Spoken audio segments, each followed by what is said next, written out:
Bonjour à tous et bienvenue à la rediffusion de l'Open NLS du mardi 16 juillet 2024 sur le circuit de Kota. Alors que le tour de formation vient juste de démarrer à l'instant. Ce jour-là, c'était 27 pilotes engagés à l'Open. Une course de 60 minutes, un arrêt au pit obligatoire. Le départ était donné à 14 h sur une météo radieuse. Mais on en profite pour remercier les sponsors de la chaîne qui défilent en bas à gauche de votre écran, ainsi que tous les gens qui font des dons sur la cagnotte Litchi. Et on remercie également tous les pilotes présents, déjà connus pour la plupart sur l'Open.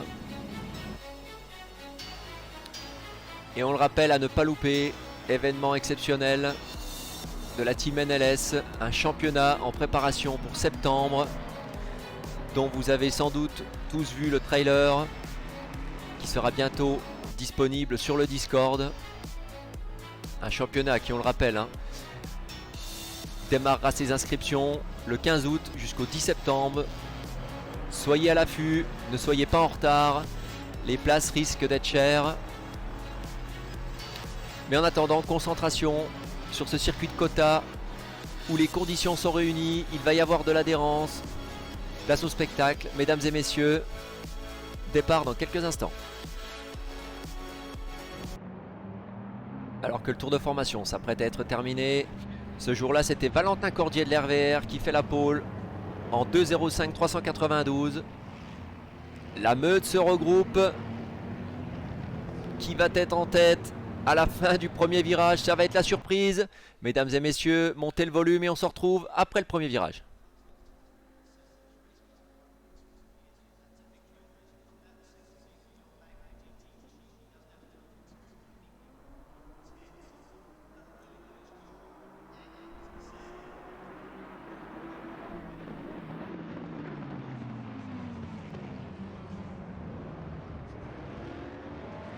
Et déjà Valentin Cordier qui se fait pressuriser dès le départ. Il écope d'un DT malheureusement.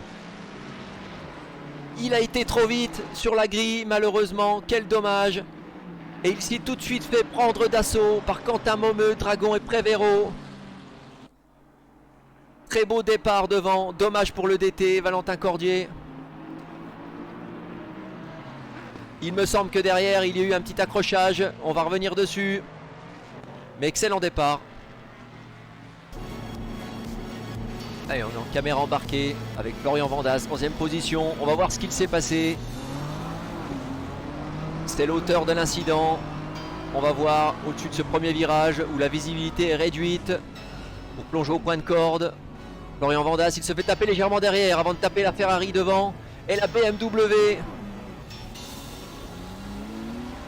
Ah, quel dommage, il était pressurisé. Il va y avoir une pénalité de la part de la commission. Quel dommage. Et déjà dans le tour numéro 2, on est avec Didier Henrion, 19e position. Après avoir dépassé Eric de Chivray, c'est maintenant Clément Martin de la RVR qui va se batailler pour essayer de garder sa position. Mais Didier Henrion qui a une bonne cadence en ce début de course. Ça va être dur pour la Mercedes de tenir sa place. Il fait l'extérieur, Didier Henrion. Attention de bien tenir les freins. Et c'est fait à l'intérieur, beau dépassement. Et dans le tour numéro 3, belle bataille également sur l'aileron de Guillaume Marconato, 13e position, qui s'est fait prendre en chasse par Barracuda et Ludo Saab. La Porsche et la BMW juste derrière à l'affût. Et la faute de Guillaume Marconato qui laisse place à Barracuda et Saab. Beau dépassement. Et dans le tour numéro 6, 14e position, on est avec Ludo Saab, caméra embarquée, qui a du mal avec ses pressions visiblement. Il est en glisse, il s'ouvre. Et il vient faire une erreur, Ludo Saab. Et ça va laisser la place à Didier Henrion sur sa Ferrari. Quel dommage. Et dans le tour numéro 7, 20e position, avec Jules Kircher qui tient bon, qui essaye de mettre la pression devant à Loïc Poulon. Est-ce que ça va tenir? Et Loïc Foulon qui part légèrement à la faute au freinage. Et ça laisse place à Jules Kircher, c'est bien joué. Allez, maintenant dans le tour numéro 8, on va revenir sur le poleman de la course. Valentin Cordier qui avait écopé d'un DT qui remonte tout doucement la 14e position. Il va revenir sur Ludo Sab en 13e position. Pilote avec beaucoup de régularité et de précision. Ça va être dur pour les autres pilotes de tenir. Et le dépassement hein, sur Ludo Sab. C'est bien joué pour Valentin Cordier. Et maintenant dans le tour numéro 9, on va parler du leader de la XRO, Pascal, qui était parti 18e. Il fait une course spectaculaire jusqu'à là. En 10e position, il remonte maintenant sur le moine de la Tatsu Racing. Ça va être dur pour la Porsche de tenir. La Ferrari a de la cadence. Et il glisse hein, sur la Porsche. Et Pascal hein, qui prend la 9e place de cette course. C'est bien joué. Et dans le tour numéro 10, encore de la bataille. 18e position, Jules Kircher. Un troupeau de 5 voitures. Vandas, Zawila, Kircher, Marconato. C'est chaud, Jules Kircher qui essaye de se frayer une place et qui touche Marconato sur la BM, quel dommage. Il n'a pas tenu ses freins Jules Kircher, mais visiblement très fair play. Il l'attend. Il va sans doute lui redonner la place. On rappelle hein, la commission de course qui apprécie ce genre de comportement, diminue souvent la sanction. Et le fair play, il l'attend. Belle bataille entre ces pilotes.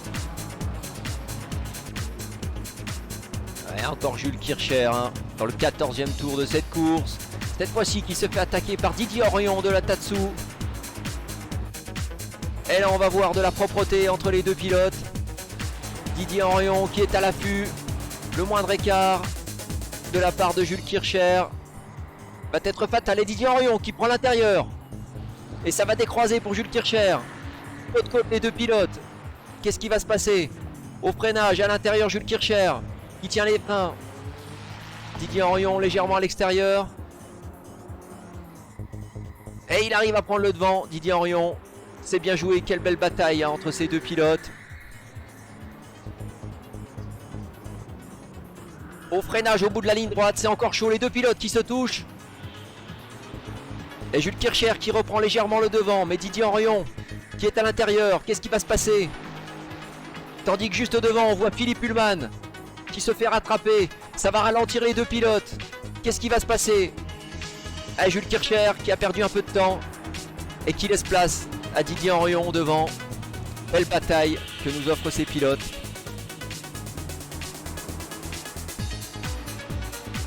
Et également dans le tour 14, retour sur le leader de cette course depuis le départ. Il aura bien géré sa course. Dans le 14e tour, arrêt au pit pour Quentin Momeux de la Phoenix. Et alors que nous sommes à peu près aux 2 tiers de la course, nous avons la bataille pour la 4e place en caméra embarquée avec Florian Boin. À 6 dixièmes seulement de cette Dream de la RVR juste devant, à l'affût sur la BMW. Qu'est-ce qui va se passer? Florian Boin au freinage. Il se met bien à l'extérieur. Il va essayer de décroiser. Ah mais il se loupe, hein, Florian, légèrement. Quel dommage. Belle tentative. Belle bataille hein, pour la 4e place. Et maintenant dans le tour 24, alors que la fin de course approche tout doucement, on est avec Vincent Prévéro qui est à seulement 7 dixièmes de Quentin Momeux. C'est rare d'avoir si peu d'écart après presque 1 heure de course. Les deux pilotes hein, qui font une course ultra régulière. Les deux arrêts au pit qui se sont très bien passés. Et ils se retrouvent à 7 dixièmes les uns des autres. Est-ce que Quentin Momeux va tenir? Vincent Prévéro qui a une bonne cadence sur la Lamborghini. Il offre devant du spectacle. Alors que derrière, Dragon est à 13 secondes. Ils ont creusé l'écart les deux pilotes. Belle bataille hein, entre ces pilotes. Et dans le tour numéro 26, on est de retour avec Florian Bois en 6e position. Toujours à l'affût sur Seb Dream devant. En 5e position. Il essaye de défendre sa place, mais ça va être compliqué. Hein. La McLaren, hein, Florian Boin qui se rapproche petit à petit. Il est régulier, Florian Boin. Il se met à l'extérieur, à l'approche du virage. Il essaye de refaire une tentative. Et cette fois, il se retrouve côte-côte, les deux pilotes. Est-ce que ça va être gagnant pour Florian Boin? Et il a pris le dessus après plusieurs tours derrière cette Dream. C'est Florian Brun qui s'empare de la 5e place de cette course. C'est bien joué à lui. Là, également dans le tour 26, on est sur Philippe Ullmann, 23e position de cette course. Il était parti 27e. Il se bat tant bien que mal. Juste derrière, la Aston Martin de Coco Bob et la BMW de Ludo Saab qui sont à l'affût. Philippe essaye de tenir. Belle bataille en fin de peloton hein, également. Et attention, l'entame de la ligne droite qui se prépare. Est-ce que Philippe saura gérer? Mais Coco Bob hein, à l'aspiration, DRS ouvert. Juste derrière Philippe Ullmann, il se décale dans la ligne droite. Ça va être compliqué pour Philippe de tenir.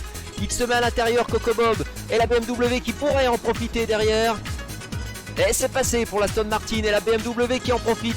Et Philippe qui souvire sous le vibreur. Ah, belle bataille en fin de peloton. C'est bien joué. Beau dépassement. Alors que l'on est presque à la fin de course dans le 28e tour. C'est Valentin Cordier qui continue son ascension et qui vient passer bel ami de la UGC sur sa Ferrari. Valentin Cordier qui se place de ce fait 7e de cette course après avoir écopé d'ADT, hein, on le rappelle. Il était 18e. Très belle remontée de Valentin Cordier, c'est bien joué de sa part. Et après 28 tours bouclés, c'est finalement Quentin Momeux qui va réussir à s'imposer. Mais vous pouvez le voir, il y a encore de la bataille. Vincent Prévéro a juste 4 dixièmes derrière Quentin Momeux. C'est exceptionnel cette bataille entre les pilotes. Ça aura duré presque 1 heure. Jusque dans les derniers virages. Quentin Momeux qui aura la pression dans le dernier tour de cet Open de la NLS. Et à l'entame du dernier virage, Quentin Momeux toujours en tête. Vincent Prévéro juste derrière à 3 dixièmes. Et ça va être la victoire pour Quentin Momeux, suivi de Vincent Prévéro. Quelle belle course, beau podium.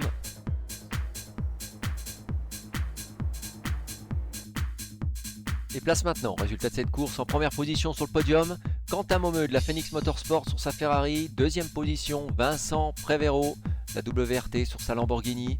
Et troisième position, Quentin Dragon de l'Oman Racing sur son Aston Martin. On le rappelle, hein, les courses sont accessibles à tous sur la plateforme Assetto Corsa Compétition PC. Pour ceci, il vous suffit juste de rejoindre le Discord de la chaîne NLS en description de cette vidéo et de vous inscrire aux courses. On le rappelle, à ne pas manquer l'inscription au championnat NLS, le NLS GT eSport Series, qui ouvrira ses portes aux inscriptions le 15 août. Et on rappelle également le dernier Open de la NLS. On va vous donner rendez-vous avant les vacances, le mardi 30 juillet sur le circuit d'Indianapolis. Ça sera ensuite les vacances pour la team NLS. Les Open reprendront le 27 août. On espère en attendant que cette rediffusion vous a plu. On vous souhaite une excellente fin de journée et on vous dit à bientôt. Merci.